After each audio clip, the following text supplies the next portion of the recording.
എൻ്റെ പേര് സാനിമോൾ വർഗീസ്. എൻ്റെ വീട് ആലപ്പുഴയിലാണ്.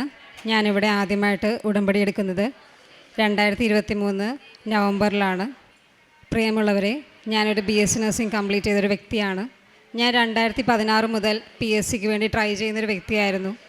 എല്ലാ ലിസ്റ്റിലും ഞാനുണ്ടായിരുന്നു. പക്ഷേ എല്ലാ ലിസ്റ്റിലും എനിക്ക് അപ്പോയിൻമെൻ്റ് ഒന്നും കിട്ടത്തില്ല. എൻ്റെ തൊട്ട് മുൻപ് വരെ ഉള്ള വ്യക്തിക്ക് അപ്പോയിൻമെൻറ്റ് കിട്ടിയിരുന്നെങ്കിലും എനിക്ക് കിട്ടിയിരുന്നില്ല.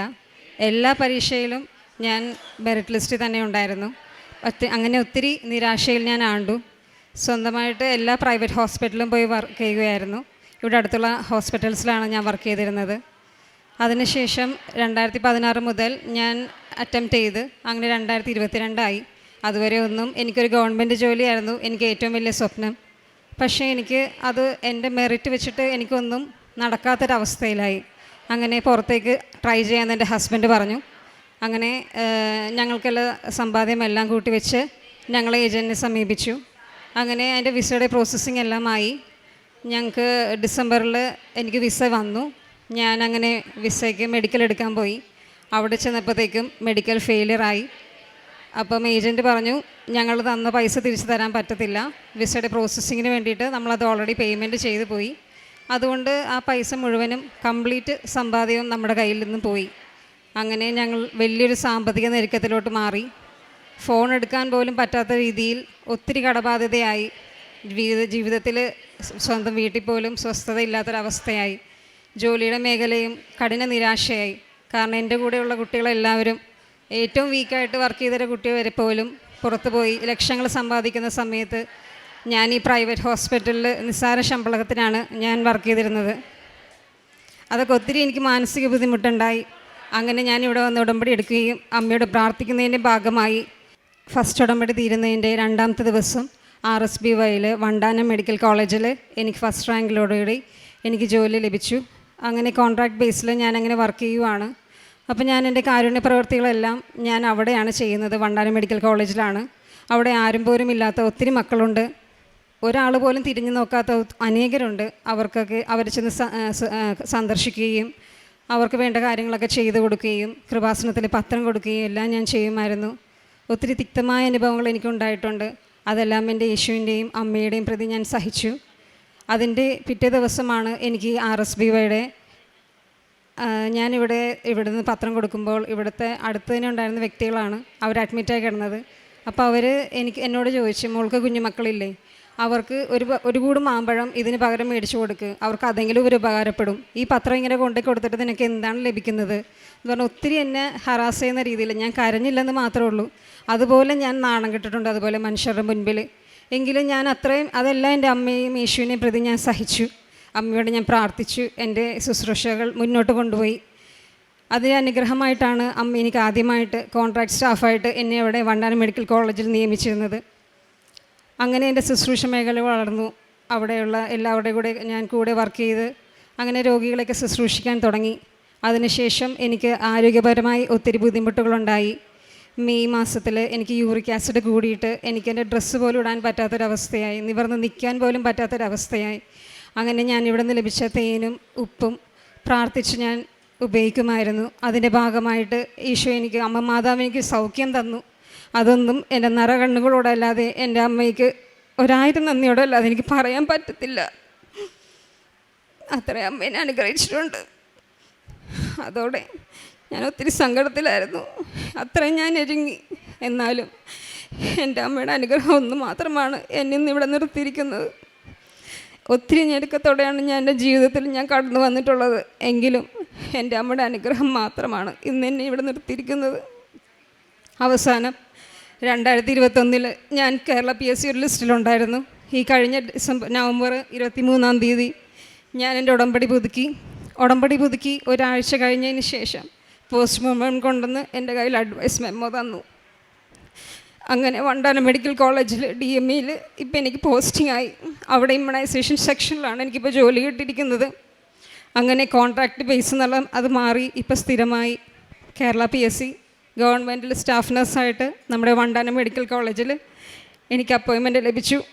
ഇതെല്ലാം എൻ്റെ അമ്മയുടെയും ഈശോയുടെ അനുഗ്രഹം മാത്രം കൊണ്ടാണെന്ന് ഞാൻ വിശ്വസിക്കുന്നു. 1000 നന്ദിയുടെ പൂച്ചെണ്ടുകൾ അർപ്പിച്ചുകൊണ്ട് എൻ്റെ അമ്മയ്ക്ക് ഞാൻ നന്ദി പറയുന്നു. അതുപോലെ ഇപ്പോൾ വിദേശത്ത് ഞാൻ അന്ന് ട്രൈ ചെയ്ത ജോലി കിട്ടാതിരിക്കുന്നതും ഇപ്പോൾ എൻ്റെ കുടുംബമായി സന്തോഷത്തോടെ ഈ ഗവൺമെൻറ് ജോലി ചെയ്യുവാനും അമ്മയെ അനുഗ്രഹിച്ചു. ഒരു പക്ഷേ ഞാൻ ആ വിദേശത്ത് പോയിരുന്നെങ്കിൽ എൻ്റെ കുടുംബം താറുമാറായി പോയാനെ, എൻ്റെ കുടുംബത്തിലെ മക്കളും താറുമാറായി പോയാനെ. പക്ഷേ ഇതെല്ലാം എൻ്റെ ദൈവം എന്നേക്കാൾ മുൻപോടെ കണക്കുകൂട്ടി എനിക്ക് വേണ്ടി പദ്ധതികൾ അദ്ദേഹം നെയ്തു. അതോടെ ഈശോയ്ക്ക് വേണ്ടിയും ഈശോയുടെ പദ്ധതിക്ക് വേണ്ടിയും ഇന്നും എൻ്റെ ജീവിതത്തിൽ ഞാൻ എൻ്റെ ക്ഷമയോടുകൂടി ഈശോയ്ക്ക് വേണ്ടി ഞാൻ കാത്തിരിക്കുന്നു. എൻ്റെ പദ്ധതിയല്ല, എൻ്റെ ഈശോയുടെ പദ്ധതിയാണ്. എൻ്റെ അമ്മയാണ് എൻ്റെ സഹായി. എൻ്റെ അമ്മ ഈശോയോട് പറയുന്ന എല്ലാ കാര്യങ്ങളും എൻ്റെ ജീവിതത്തിൽ ഇന്ന് നിറവേറുന്നു. 1000 നന്ദി അർപ്പിച്ചുകൊണ്ട് പരിശുദ്ധമ്മയ്ക്കും ഈശോയ്ക്കും നന്ദി അർപ്പിച്ചുകൊണ്ട് ഞാൻ എൻ്റെ വാക്കുകൾ നിർത്തുന്നു. ഈശോയെ നന്ദി, ഈശോയെ സ്തുതി. ഞാൻ ഒത്തിരി ദേഷ്യപ്പെടുന്നൊരു വ്യക്തിയായിരുന്നു. കാരണം ജീവിതത്തിലെല്ലാം തോൽവികൾ മാത്രമായപ്പോൾ എനിക്ക് എന്നോട് തന്നെ ഒരു വെറുപ്പായിരുന്നു. കുഞ്ഞുങ്ങളോടും ജീവിത പങ്കാളിയോടും മാതാപിതാക്കളോടും ഫ്രണ്ട്സിനോടും രോഗികളോട് പോലും എനിക്ക് വളരെ ദേഷ്യമായിരുന്നു. എന്നെ വെറുപ്പായിരുന്നു. ആത്മഹത്യ ചെയ്യാനായിട്ട് ഒത്തിരി തവണ പ്രയത്നിച്ചിട്ടുണ്ട്. പക്ഷേ അതൊന്നും ഒരു പരിഹാരമല്ലെന്ന് എനിക്ക് മനസ്സിലായി. അതിനുള്ള ധൈര്യം പോലും എനിക്കില്ലായിരുന്നു. അങ്ങനെ ഞാൻ എൻ്റെ ജീവിതത്തിൽ ഞാൻ പിടിച്ചു നിന്നു. എൻ്റെ അമ്മ എനിക്കെല്ലാം മനസ്സിലാക്കി തന്നു. ഉടമ്പടി ജീവിതത്തിൽ നമ്മുടെ ജീവിതം കൊണ്ട് ഈശോയും അമ്മയും എന്താണ് ഉദ്ദേശിക്കുന്നതെന്ന് നമ്മൾ ഉദ്ദേശിക്കുന്ന രീതിയല്ല, ഈശോയുടെ രീതിക്കും അമ്മയുടെ പദ്ധതിക്കുമാണ് നമ്മൾ ജീവിക്കുന്നതെന്ന് അമ്മ എനിക്ക് മനസ്സിലാക്കി തന്നു.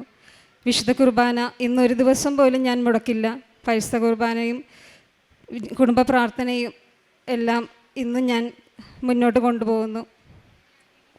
ഈശോയെ സ്തോത്രം, ഈശോയെ നന്ദി. ജോബിൻ്റെ പുസ്തകം 11-ാം അധ്യായത്തിൽ 16-ാം തിരുവചനം അരുളി ചെയ്യുന്നു, നിന്റെ ദുരിതങ്ങൾ നീ വിസ്മരിക്കും, ഒഴുകിപ്പോയ ജലം പോലെയേ നീ അതിനെ ഓർക്കുകയുള്ളൂ. നിന്റെ ജീവിതം മധ്യാഹ്നത്തേക്കാൾ പ്രകാശമേറിയതായിരിക്കും, അതിൻ്റെ ഇരുട്ട് പ്രഭാതം പോലെയായിരിക്കും. തൻ്റെ ജീവിതത്തിൽ സാനിമോൾ വർഗീസ് അനുഭവിച്ചതും എന്നാൽ ഇന്ന് തനിക്ക് എങ്ങനെ ഈ തിരുവൾത്താരയിൽ, അമ്മ പ്രത്യക്ഷപ്പെട്ട അൾത്താരയിൽ ദൈവത്തെ മഹത്വപ്പെടുത്തുവാനായിട്ട് തനിക്ക് എങ്ങനെ തൻ്റെ ആ സാഹചര്യങ്ങൾ തന്നെ ഒഴുകിപ്പോയ ജലം പോലെയേ നീ നിൻ്റെ ദുരിതങ്ങൾ ഓർക്കുകയുള്ളൂ എന്നാണ് തിരുവചനം അരുളി ചെയ്യുന്നത്. ഇന്നതൊന്നും ഈ മകൾക്ക് ഒരു പ്രശ്നമല്ല. എന്നാൽ തൻ്റെ ജീവിതത്തിൽ ആ സമയത്തും താൻ പിടിച്ചു നിന്നു. കാരുണ്യ പ്രവർത്തനങ്ങൾ, പ്രേക്ഷിത പ്രവർത്തനം അതൊന്നും ചെയ്യുന്നതിന് പുറകോട്ട് പോയില്ല. തനിക്ക് കിട്ടാതെ പോയ, അതായത് താൻ PSC ലിസ്റ്റിലോ ഇതൊന്നും വരുന്നില്ല, ഗവൺമെൻറ് ജോലി പ്രതീക്ഷിച്ചു, ഒന്നും ലഭിക്കുന്നില്ല, വർഷങ്ങൾ അങ്ങനെ കടന്നു പോകുന്നു. തൻ്റെ തുച്ഛമായ വരുമാനത്തിൽ അങ്ങനെ പോകുമ്പോൾ കടബാധ്യതകൾ ഏറി വരുന്നു. തങ്ങൾക്കുണ്ടായിരുന്നത് പോലും നഷ്ടപ്പെട്ട അവസ്ഥ വിസയുടെ പ്രോസസ്സിങ്ങിന് വേണ്ടിയിട്ട്. എന്നാൽ ജോലി ലഭിച്ചില്ല. ഇതൊക്കെ പ്രതിസന്ധികളും പ്രശ്നങ്ങളും തന്നെയാണ്. അത് ഈ മകളെ തളർത്തുന്നില്ല. തന്നെ ഒത്തിരിയേറെ മാനസികമായി വിഷമിപ്പിക്കുന്ന രീതിയിൽ കൃപാസന പത്രം കൊടുക്കുമ്പോൾ സംസാരിച്ച സാഹചര്യങ്ങൾ ഉണ്ടാകുമ്പോൾ പോലും അതൊന്നും പ്രേക്ഷിത പ്രവർത്തനം ചെയ്യുന്നതിൽ നിന്ന് ഈ മകളെ മാറ്റിയില്ല. അങ്ങനെ ഈശോയ്ക്ക് വേണ്ടി നിലകൊള്ളുകയാണ്. അതുകൊണ്ട് തന്നെയല്ലേ ജോബിൻ്റെ പുസ്തകം 19 തിരുവചനങ്ങൾ അരുളി ചെയ്യുന്നു, എൻ്റെ ചർമ്മം അഴുകിയില്ലാതായാലും എൻ്റെ മാംസത്തിൽ നിന്ന് ഞാൻ ദൈവത്തെ കാണും, അവിടുത്തെ ഞാൻ എൻ്റെ പക്ഷത്ത് കാണും, മറ്റാരെയുമല്ല, അവിടുത്തെ തന്നെ എൻ്റെ കണ്ണുകൾ ദർശിക്കും. അങ്ങനെ തൻ്റെ ജീവിതത്തിൽ കർത്താവിന് വേണ്ടി നിലകൊണ്ടു. ഇന്ന് എങ്ങനെ ഈ മകൾക്ക് നല്ല ഒരു ജോലി, താൻ വിദേശത്തേക്ക് പോകണമെന്ന് ആഗ്രഹിച്ചതിനേക്കാൾ കൂടുതലായിട്ട് തൻ്റെ കുടുംബം ഒന്നിച്ച് ജീവിക്കുവാനായിട്ട് ഗവൺമെൻറ് സ്റ്റാഫായിട്ട് കോൺട്രാക്റ്റ് ബേസിൽ കിട്ടിയത് ഇപ്പോൾ സ്ഥിര നിയമനമായി. അങ്ങനെ തനിക്ക് ദൈവം തന്നതെല്ലാം കൃപയാണെന്ന് ഇന്ന് ഈ മകൾ മനസ്സിലാക്കുകയാണ്. നമ്മുടെ പ്ലാനുകളല്ല, ദൈവത്തിൻ്റെ പദ്ധതികളാണ് നിറവേറേണ്ടത്. അതുമാത്രമാണ് ഈ മകളും ഇവിടെ നിന്ന് ഇന്ന് നമ്മോട്, ലോകത്തോട് മുഴുവനോടും ഉറക്കെ പ്രഖ്യാപിക്കുന്നത്. നാം സാക്ഷ്യം പറയാം എന്ന് നാം തീരുമാനമെടുക്കുക, ബാക്കിയെല്ലാം ദൈവം നോക്കിക്കൊള്ളും. എന്തും വരട്ടെ, എൻ്റെ ജീവിതത്തിൽ ഞാൻ കർത്താവിന് വേണ്ടി നിലകൊള്ളും. തൻ്റെ ജീവിത ദുരിതങ്ങളൊക്കെ തനിക്കിന്ന് ഒന്നുമല്ല എന്ന രീതിയിലാകുമ്പോൾ അതുതന്നെയാണ് ദൈവം തന്നെ വന്ന് നിറയുകയാണ് ഈ മകളുടെ ജീവിതത്തിൽ. അങ്ങനെ ഇന്ന് ഏറ്റവും നല്ല രീതിയിൽ വിശുദ്ധ കുർബാനയില്ലാതെ തനിക്ക് ജീവിക്കാൻ പറ്റില്ല. അതുപോലെ കൂദാശ ജീവിതത്തിന് എത്രയേറെ പ്രാധാന്യം തനിക്ക് മനസ്സിലാക്കാൻ സാധിച്ചു. അങ്ങനെ ആ പരിശുദ്ധ അമ്മയെ കൂടെ കൊണ്ടു നടക്കുന്ന ഈ മകളോടും അതുപോലെ ഉടമ്പടി എടുത്ത ഓരോ മക്കളും ഇതൊക്കെ തന്നെയാണ് തങ്ങളുടെ ജീവിതത്തിൽ ചെയ്യേണ്ടത്. നമുക്ക് കരങ്ങളടിച്ച് ഈശോയ്ക്കും അമ്മയ്ക്കും നന്ദി പറയാം. യേശുവേ നന്ദി, യേശുവേ സ്തുതി, യേശുവേ ആരാധന. അത്യപൂർവ ദൈവാനുഭവങ്ങൾ ഇനി നിങ്ങൾക്കും സ്വന്തം. ഈ യൂട്യൂബ് ചാനൽ ഇതുവരെ സബ്സ്ക്രൈബ് ചെയ്തിട്ടില്ലെങ്കിൽ ഇപ്പോൾ തന്നെ സബ്സ്ക്രൈബ് ചെയ്യുക. ഈ വീഡിയോ ഇപ്പോൾ തന്നെ നിങ്ങളുടെ സുഹൃത്തുക്കൾക്ക് ഷെയർ ചെയ്തുകൊണ്ട് കർത്താവിൻ്റെ പ്രേക്ഷിതരാകുക.